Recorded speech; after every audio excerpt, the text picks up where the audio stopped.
word na sa pangangaral po dito, tayo po ay lagi po dapat tumawag sa salita ng Diyos. Amen po ba? Amen. So dapat spiritually tayo po ay healthy, hindi lamang physically, healthy tayo, spiritually po, malusog po tayo sa pamamagitan po ng patuloy na pakikinig ng salita ng Diyos. Amen? Kaya po mga kapatid, sa oras na to, let us prepare our hearts at ang ating puso, ating pong ihanda. Ihanda po natin ang ating pong pakinig, ang ating pong managdamin, patuloy po natin ito sa Panginoon. Kaya hindi ko po lahat tumayo po tayo lahat sa paggalang po ng salita ng Diyos. At ngayon po, deliver the word of God. Let's all welcome Pastor Jocelyn Bermeo. Isa po ba ang pangalan sa Lord? Hallelujah! Lord of Jesus. Bigay po ang Panginoon. Sa Diyos po ang kalangan at papuri sa ating Panginoon sa salamat. Amen. May I add this announcement po, ay may magkakaroon ng Women with a Mission, March 23 po, gaganapin sa UTCI Heritage. Lahat ng kababaihan, Women with a Mission. March 23 po,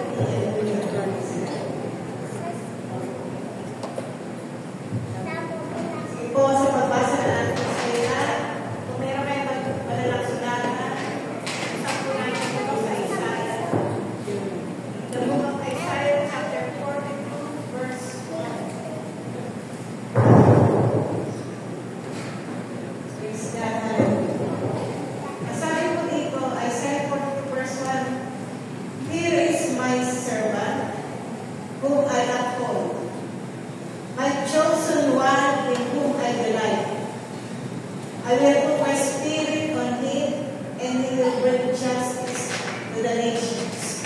Ito po ay nilita ng ating Diyos, na pinakilala po sa lumatipan pa lamang ay sinasabi na ng Panginoon na ang ipadadala niya, ang kanya ating pinapilili ang ating Panginoon Jesus. God's chosen servant, ang tema po natin. Ulitin ko po ang talaga, Here is my servant, whom I uphold, my chosen one, in whom I delight. I will put my spirit on him, and he will bring justice to the nations. Pray for the Lord. Heavenly Father, we thank you, Lord, for your message this morning. Lord, I am nothing without you. Hide me under your righteousness, and let your name be honored, lifted up in our lives. Holy Spirit, we pray, bring down new messages, fresh messages, and let your Spirit of God be the one to speak in our lives. Without you, Lord, once again, I am nothing. Speak through me, I am just a servant. You are the King of Kings and the Lord of Lords. I am just an instrument for you. Thank you, Lord, for your message this morning. In Jesus' name, amen. Kung ating ito ipapaliwanag sa wika natin, ang sabi ko ng talata, narito ang aming alipin, slave or servant. Narito ang aming alipin o lingkod na aking iningatan, pinili. Ang pinili na aking pinaluludan. Binigay ko sa kanya aking spirito at siya magbibigay ng katarungan sa mga bansa. Yan po ang sinabi ni Yahweh ng ating Diyos. Jesus Christ was chosen to serve people.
natin ito. He went up out of the water at that moment. Noong nasa na yun, the heaven was open. Ang kalangitan ay nabuksan. Hindi po ba yan ay sa kapanghamatang bagay? Ang kalangitan ay nabuksan. And he saw the Spirit of God. Nakita ng Panginoon Jesus ang Spirit ng Diyos na bumababa, descending like a dove. Bumababa po nasa iyo na kalapati. Hindi po kalapati, nasa iyo kalapati. Descending like a dove, bumaba, alighting on him. Ano ba yung alighting? Coming on him. This Spirit of God rested on the Son of God. Namahina ang Spirit ng Diyos sa ating Panginoon Jesus. Why? Kasi po, siya po ang anak ng Diyos. Siya yung pinili para tayo po at iusin sa ating mga kasalanan. Yun po yung palatandaan. And after that, a voice from heaven said, "This is my Son, whom I love. With him I am well pleased." May tinig pa, mismo po tinig mula sa langit na nagsasabi, "Ito ang aking anak na sinisinta at siya ang aking lubos na kinalulugdan." A voice from heaven. Kaninang tinig yun? Tinig ng Diyos. Tinig ng Ama. Siya lamang po ang sinabihan na, "This is my Son." Kaya po ito ay isang banal na akto na pinakilala ang bugtong na anak ng Ama na nasa langit sa pamagitan ng tinig na nagsabi, "Ito ang aking bugtong na anak na siya ko kinalulugdan." Amen? A voice from heaven. Nakita po natin, inaaral ko po yung His Spirit. Bakit pinili like a dove?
Pinakalayo mo.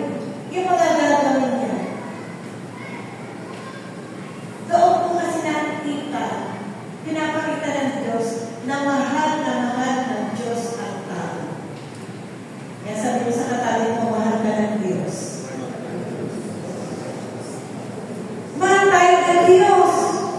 Ipinahayag ng Diyos. Pinaalam sa atin yung mga gagawin at ginawa na at gagawin pa.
Pray na.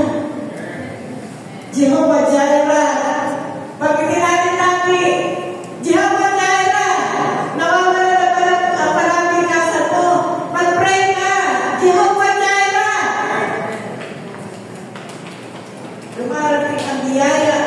Dumarating sa ating mga pagkainan. Maraming pagkain.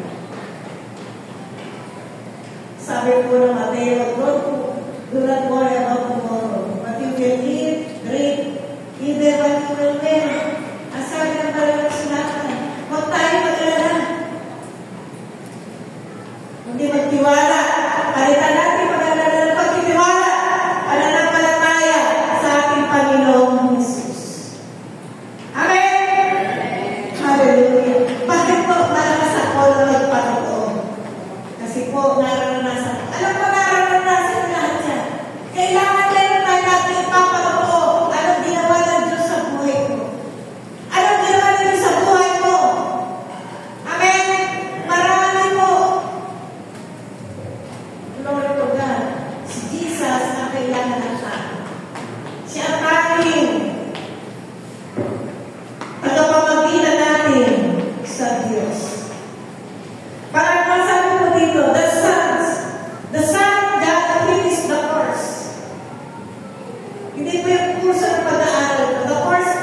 The word course here is the path, the road, yung daan na kanya tinahan. Tinapos ng Panginoong Jesus. Ibig sabihin, yung pinagawa sa kanilang Ama, hindi niya bilhin. Tinapos ngayon yung kampanin. Yung kampanin na harapin at iligtas ang mga tao nawawala, tayo ni Papa nawawala. Tinapos ng Panginoon Jesus sa krus ng Kalbaryo. Amen? He finished the course. Hindi ka tayo bilhin, mga kapatid. Hindi bilhin. Tinapos ni Jesus. Kaya nga po habang sabi niya, it is finished. Nandun na siya. Nakabayog na siya sa krus. Kaya sabihin, natapos ang tinatabuhan ng Ama para sa tao. Dahil may nalaman ko ang pag-ibig ng Diyos sa ating mga tao. To bring justice to the nation of humanity, Jesus will finish the work set by the Father. Yung work na ito, mga kapatid, madali ko ba naalala ng Panginoong Jesus? Di ba mahirap? Umpisa pa lang kung siya inaresto, pinahirapan, hinagupit siya, dami mga lamay sa kanyang katawan, ipinako ang kanyang mga kamay, nagpasal sila krus, ipinako sa krus, dalawang kamay, hindi mo perdile, hindi asipili, tinusok, pako, malalang pako. Sa kamay, sa paan, pinunungan siya ng corona ng tinig. Sabi nila, corona, pero tinig. Nilagyan siya sabi, tinong the Diyos, hangin na mga tinusok po ang kanyang kagilingan. Bawat patak ng Panginoon Jesus, grabe sa kanyang katawan. Bawat paghihirap na, all His sacrifices, all His sufferings, Jesus being God, tinanggap po niya yun ang manual sa kanyang sarili. Mailigtas niya po tayo sa kaparusahan ng kasalanan. Gaano kalaki ang ginawa ng Kristo sa atin. Kaya lang paalam po, dahil hindi natin ang kasalanan. Nilinis din siya, pero walang nakita na anong pamamagitan sa ating Panginoon Jesus. Wala siya nagawang kasalanan. He was pure and holy. Every drop of blood of Jesus that came from His body was holy. Amen. Banal. Kaya kapag tayo pinadalangin, we can use the blood of Jesus. There's power in the blood of Jesus. Alam niyo po, kapag nagpapalayas ng masamang spirito, ito po yung mga dapat natin gamitin. Kailangan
na si Jesus ang anak ng Diyos.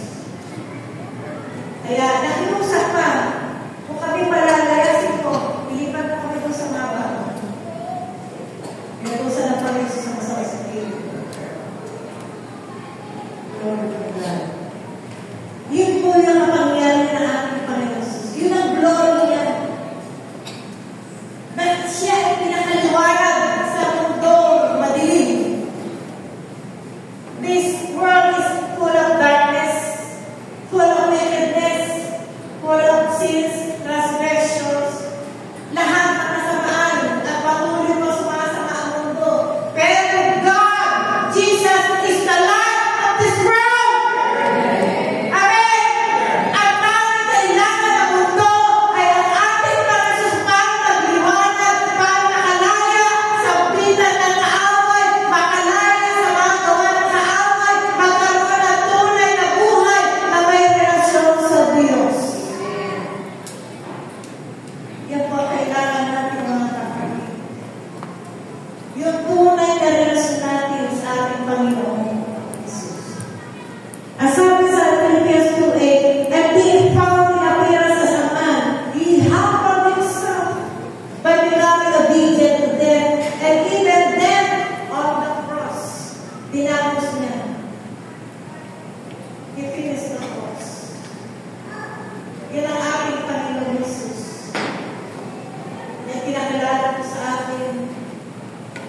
Inihayag ang kanyang magawa.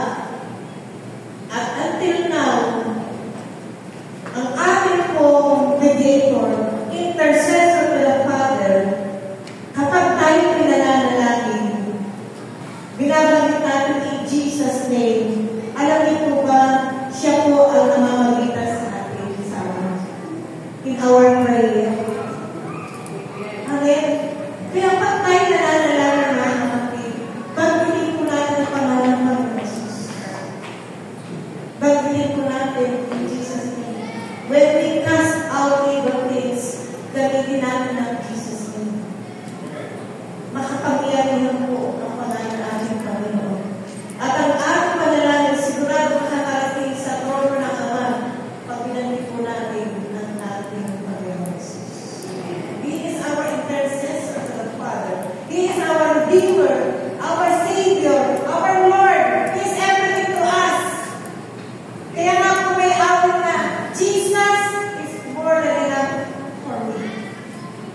Sapat na si Jesus sa atin para kung mabuhay na malaya, mabuhay na matagumpay, mabuhay na may kapayapaan, may kagalakan. Kailangan ko si Jesus. Kailangan ko ang aking Panginoon. He is my Lord, my Savior. And He will be coming back. Siya may babalik. The Son of God will come again to receive us. Upang paisahan ang ating Panginoon doon sa kanyang kaharian. Ang unang pinangaral ni Jesus after He was baptized, nasabi niya sa mga tao sumusunod sa kanya, "Prepare for the kingdom of heaven is at hand." Prepare for the kingdom of heaven is near. Magsisi kayo sa inyong mga kasalanan dahil malapit na ang kaharian ng Diyos.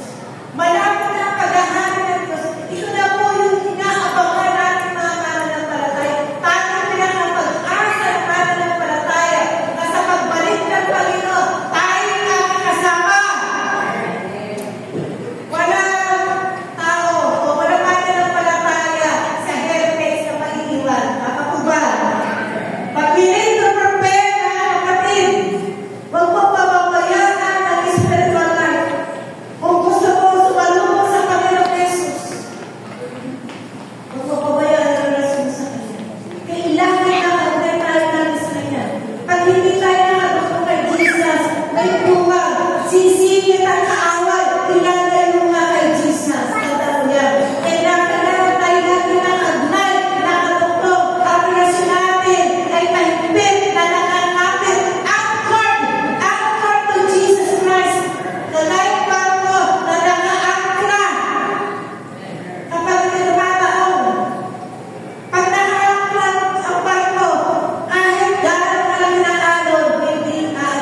ay pinili na Ama para maging alipin.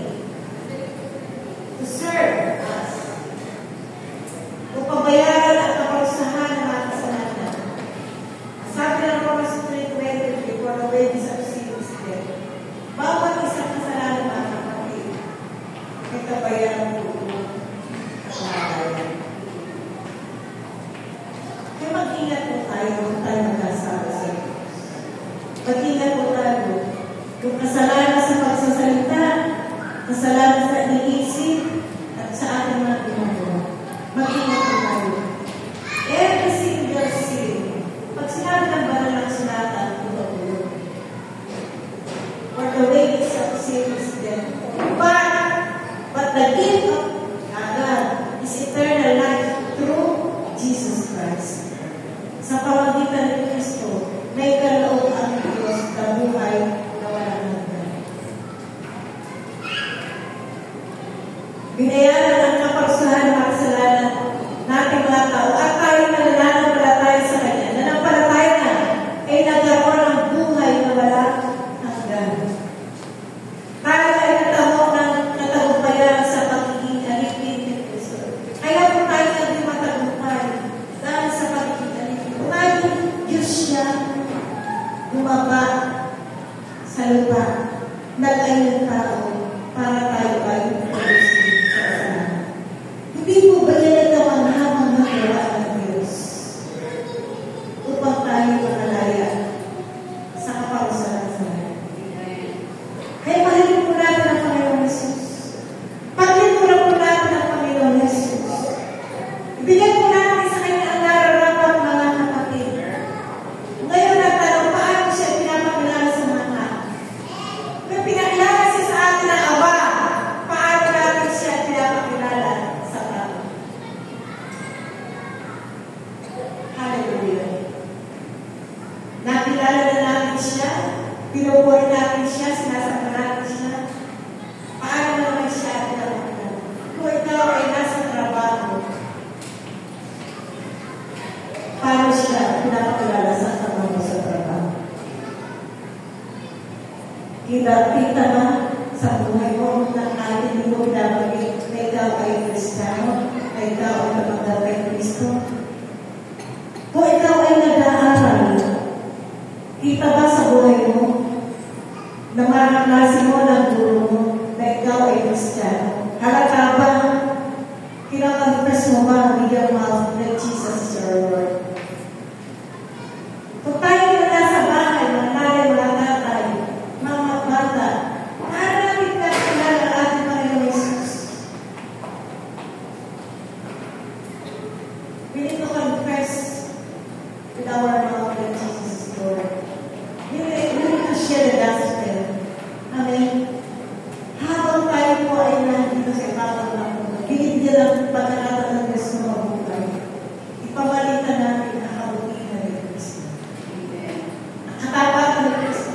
Pamalitan natin po ang kaligtasan na alok ng ating Panginoon Jesus. Buhay na walang hanggan. Praise God. Kaya iwan ko po sa litan mo. Paano mo pinapakilala si Jesus sa ibang tao? Sa kapitbahay, sa basabuhay, sa pamilya. Personal ko dapat natin ito ay pinapakilala sa ating kapatid. Maghintay ko lang kayo. Hallelujah. Lord God. Praise God, Jesus. Father, we thank you, Lord, for your grace. Hallelujah. Salamat, Panginoon.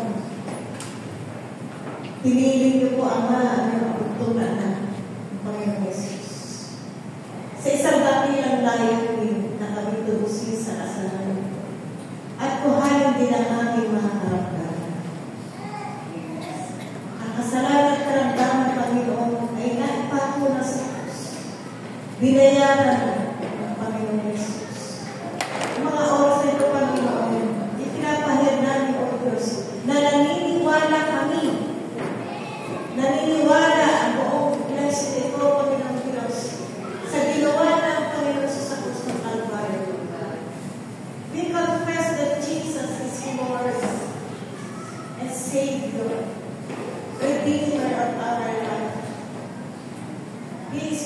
over our family.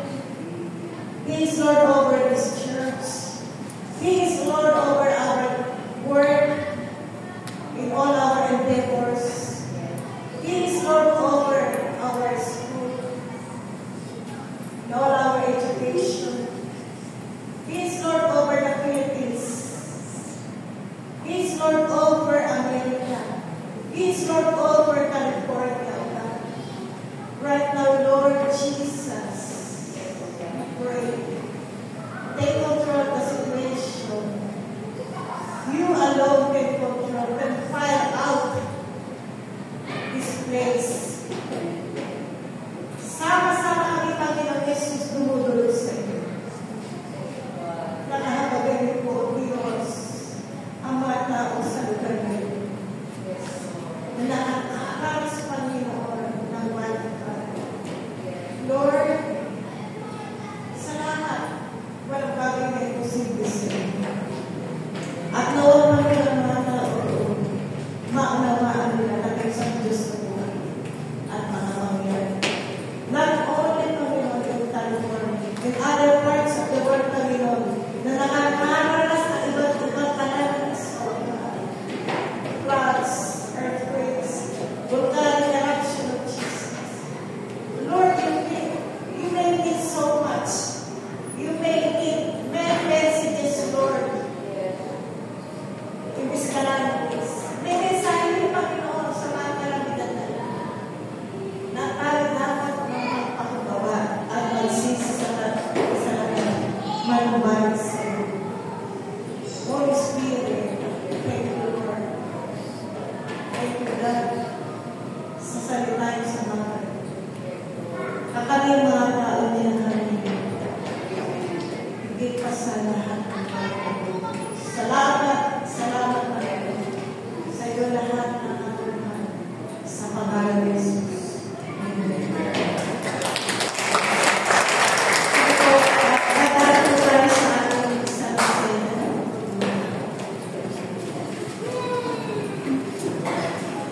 Hinagala ko ng ating mga leaders.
Kaya, meron po ng complications.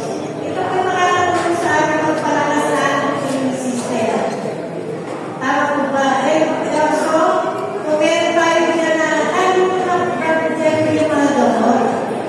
Mamaya, kapakita mo namin sa akin, Brother Raymond, sa akin na kapatid na nurse po, nurse na nakakalam ng mga donor. Meron po tayo na pinadala po tayo para, nagkataon, pinadala po tayo ng free na medicines. Yung mga senior na nagdagdag na lugsatan, yung yata po lugsatan, at iba pang gamot. Mamimigay po, pero pwede po natin yung pwede natin yung Brother Raymond. Siya po yung isang patalanan dito. So, ito po ba? Free po ito, yung bakula yan, nakakatulong sa atin. Po. Isa pa pa ng pangalan ng Diyos,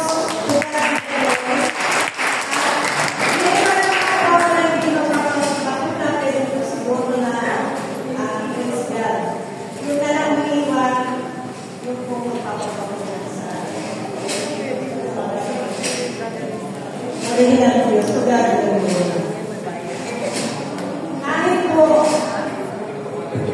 at hindi ko kaya pagkakagaling ko ba ng Brother Raymond po sa isang pag-umpisa. Libre na po natin magpaliwas niya para sa